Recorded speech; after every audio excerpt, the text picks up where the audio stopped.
Hello everyone, it's Attacker72 here, and for today, we have gathered ourselves some latest Nintendo news to talk about for today's video, and the topic we're about to discuss for today is, well, recently Nintendo has just wrapped up their latest Nintendo Direct presentation, and I can't believe I'm saying this, but this presentation is one of the few times where there were parts that were pretty meh, but then there were moments that absolutely saved this Direct and all, and really, there's just been a lot of things that were so unexpected, and some that I absolutely expected but really didn't see coming. But really, in this video, I'm going to be going through all of the major highlights I see from the entirety of the Nintendo Directs, whether it's the ones that were shown up pretty quickly or, ones that got a huge main highlight and all. And let's just say that 2024 and Mario fans, we are definitely eating good right now, like absolutely eating really good. But by the end of this video, I'll also be talking about whether or not this Direct was either good, bad, decent, whatever, and I hope you all at least enjoyed this video, and so with that, let's go to the highlights of the latest September Nintendo Direct. So the first thing they started out with the presentation is the second wave of DLC, the new story mode, Side Order. This is part of the Splatoon 3 expansion pack, and genuinely, I'm not gonna lie, the story is pretty good. I like the style of it. We got ourselves a new gameplay mechanic and a new character and all, and it seems that it kind of adds a little bit of lore within the Splatoon universe. I haven't gotten the expansion pass, unfortunately, but I might be getting it for the sake of it not in Inkopolis and for the Side Order itself. It definitely has an odd and eerie vibe that I'm really intrigued about, but it's a really good starter for the presentation. Next up, one of the few highlights that was shown pretty quickly was actually the Mario vs. Donkey Kong game. Yep, that's right, this is the one leak that came true, and even though it's not the mainline Donkey Kong game, since the leaker stated that it's that Donkey Kong was fighting somebody, many has just assumed that it was just going to be another Mario vs. Donkey Kong with the minis, but no, it seems that Mario vs. Donkey Kong is taking place and based off from the Game Boy Advance game, where Mario is supposed to save the mini Marios. And I'm not gonna lie, despite it not being a mainline Donkey Kong game, I can at least be glad Nintendo is going back to their roots and not making another terrible modern mini Mario game. And really, not that I don't like the mini Marios in some of these segments, I just mean that, in some, during the 3DS and the Wii U era, they were just kind of boring. But when Mario vs. Donkey Kong, I really like this. The animation and the cutscenes are so expressive and vibrant that you can really tell that you can really compare the cutscenes from this game to the original Game Boy Advance title. Not only that, you can also play this game co-op with not just Mario, but also Toad. I'm not gonna lie, I am glad that Donkey Kong is finally getting some love at least. You can really tell that they're trying to go back to their roots, and I'm all for it. This will be coming out next year on February 2024, which is pretty early than I expected. Next up is one of my favorite highlights in the presentation, that being the then untitled Princess Peach game, which is now called Princess Peach Showtime. And I'm not gonna lie, this game is really creative. This game really gives me the vibe of next level games, which I wouldn't be surprised if they were the actual developers that made this game and all. Princess Peach's Showtime is about Peach being invited to some sort of theater, and then the theater gets ambushed and raided by some evil villain. But the most interesting part I really like about this is Peach with her new companion Stella, and that she can transform into different types of outfits. For example, Sword Fighter Peach, which can give her so much sword skills, and that is something I never thought I'd see from Peach. Like, I've seen her fight in Smash Bros. And in other spin-out Mario games, but to actually see her go in combat with real powers is really incredible to see. And she doesn't also transform into a sword fighter, she can also transform into a kung fu artist and also a chef as well, and at one point a detective. This game is so good to look at. Like, the whole thing about it, it just gives me so much next level game vibes, and I'm pretty sure this is basically another Luigi's Mansion 3 situation where the game is so fun and charming that you can really love this game a lot. This will be coming out next year, also early on 2024 by March. I'm definitely pre-ordering this game. Like, this is the first Peach game that she has ever gotten since Super Princess Peach, and I'm just glad that Nintendo has given her so much more attention as usual in the Switch era, and I'm all for it, really. I may not like Peach as a character, but her game and this game and the whole gameplay mechanic of it is really creative, and I'm glad Nintendo is going a bit out of the box with this one.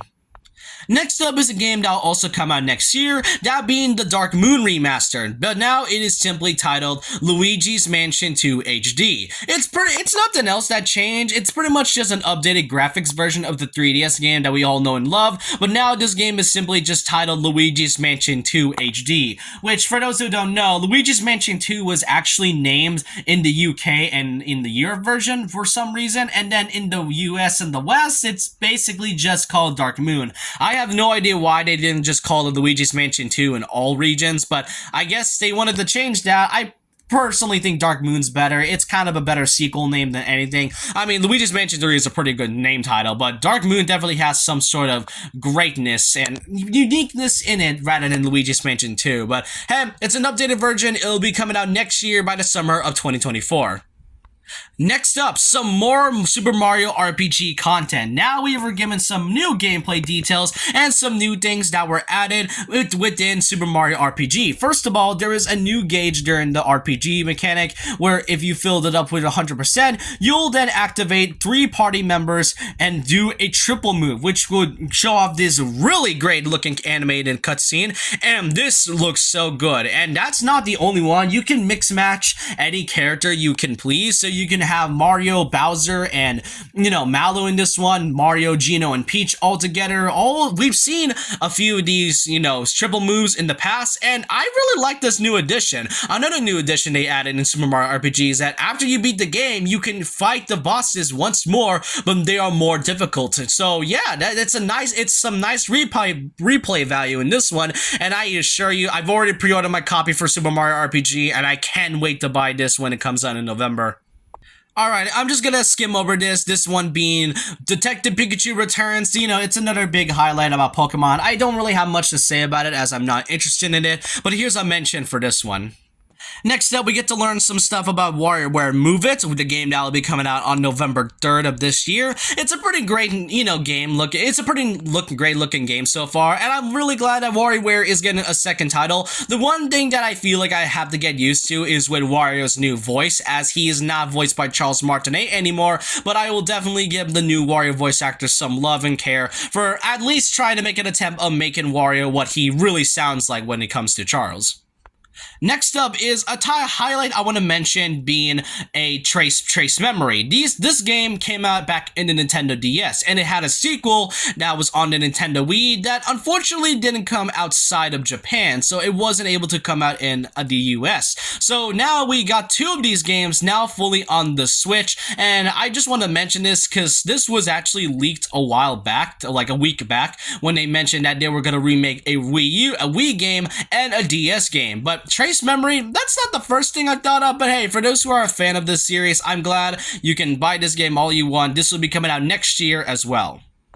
Alrighty, I know many are going to be upset by this, but F-Zero 99. I know, F-Zero is a game that Nintendo has neglected all these years, but with this one, am I mad that F-Zero is not exactly getting a real new title and all, and it's just another 99 Battle Royale game? Not exactly, because at this point, I'm pretty sure I can accept anything that isn't just, a blatant remake, or that isn't just something else. Plus, F-Zero 99, it's sort of a great starter for them in a way. It's a nice starter for the series, and if Nintendo is considering bringing back F-Zero at some point with like a new title or at least a remake or a port of an old F-Zero game, then F-Zero 99 seems to be a good choice to at least start off with. Plus, they did add F-Zero X for the N64 collection for Switch Online, and F-Zero 99, yeah, it's another 99 game, but hey, at least it's something. I know F-Zero fans are probably sad or pretty upset at this because, F-Zero, when they showed off the original SNES F-Zero game, people were really thinking that it's going to get a big revival only for it to be a 99 game, but like I said, it's at least sort of a good starter in some ways.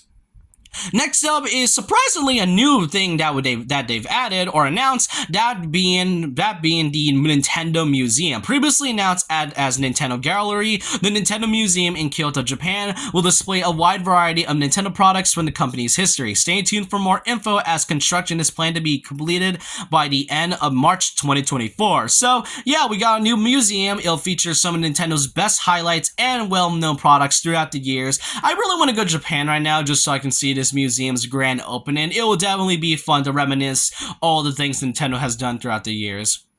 Next up, some Amiibo news, and I cannot believe I got all of these things right for my prediction yesterday. So first of all, the Zelda and Ganondorf Amiibo has gotten a release date for Tears of the Kingdom, specifically being November 3rd, the same day as WarioWare Move It. And if you use this Amiibo, you can actually get a special fabric for your paraglider in Tears of the Kingdom. You're actually able to do this without the Ganondorf or Zelda Tears of the Kingdom Amiibo. You can do it with the Smash Bros. One, but it seems that if you want to actually get it yourself, then I highly recommend just getting Zelda and the Ganondorf Tears of the Kingdom Amiibo if you want to keep expanding your collection. Then we get the recently announced that was announced earlier this year, the Noah and Mio Amiibo for Xenoblade Chronicles 3. This will be coming out next year on January 19, 2024. And on the details from this tweet below, we get to learn more about this. It seems that if you use the Noah Amiibo, you'll get outfits such as the console and armor, which is something that I have like a friend who's been wanting to see Noah in the console and armor. So hey, wish fulfilled at least. And also the leisure time outfits for, Noah, Lance, and Uni. It also goes the same with the Mio outfit, except you'll be getting the console M armor along with the leisure outfits of Mio, Senna, and Tyon. It's great to see that we're gonna get official amiibos for these. I really hope you can get these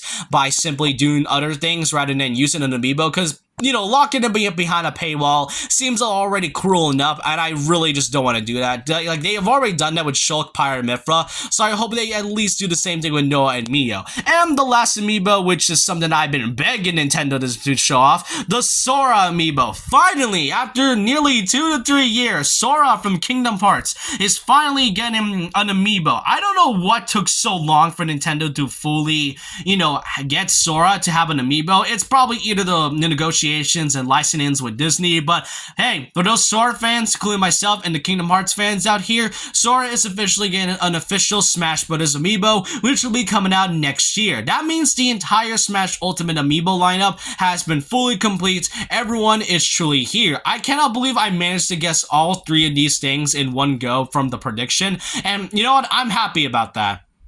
Next up, we were given the final DLC wave for Mario Kart 8 Deluxe Booster Pass, and not only did we get 2 characters that were revealed, but apparently it wasn't even 2 to begin with. It was 4 characters. First of all, they showed off the brand new, the returning core staff being Daisy. I think it was Daisy Circuit from Mario Kart Wii, and honestly, I didn't expect Daisy Circuit to be chosen of all things, but the 4 characters, we got the return of Diddy Kong. Finally, after so many years, Diddy Kong finally makes his triumphant return since the Wii era, and another big return that I know many fans are happy for, including myself, the return of our Lord Funky Kong. I cannot believe it. It has been so long. Funky Kong is finally back, and to add to the Kong, the Kong pack, we got Pauline, another most wanted character that I have been predicting nearly this entire time, and I've been predicting Pauline as one of the few last characters, and the fact that we got these 3 characters all in once is amazing. Now, who's the 4th character? Unfortunately, it is a clone, that being Peachette. Yeah, I know, it's kind of a whimper to say at least. Out of all the characters, now, look, I am glad that Funky Kong, Pauline, and Diddy Kong is finally back after so many, Pauline finally making her console appearance, and Diddy Kong and Funky Kong finally back. I mean, Diddy Kong felt really overdue at this point, but of all characters to choose from Mario Kart Tour, Nabbit, King Baba, Monty Mole, the Hammer Bros, why Peachette? This is the 5th Peach at this point, and I am a little bit disappointed from this one, but hey, at least she wasn't the final 2 characters, because if it was just 2 characters, like either, Diddy Kong and then Peachette, then yeah, there will definitely be riots, but all I can say is that I am definitely happy that Diddy Kong's finally back. The Donkey Kong fans can finally rest. We got the Mario vs. Donkey Kong remake for next year, and now we got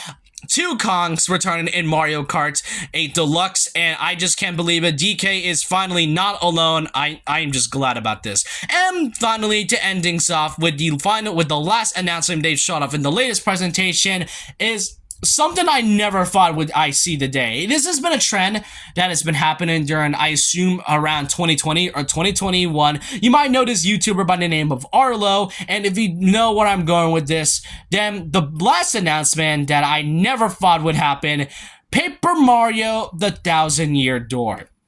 That's right, Paper Mario: The Thousand-Year Door, one of the most beloved RPG franchises out there, is getting a full-on remake or HD remaster on the Nintendo Switch.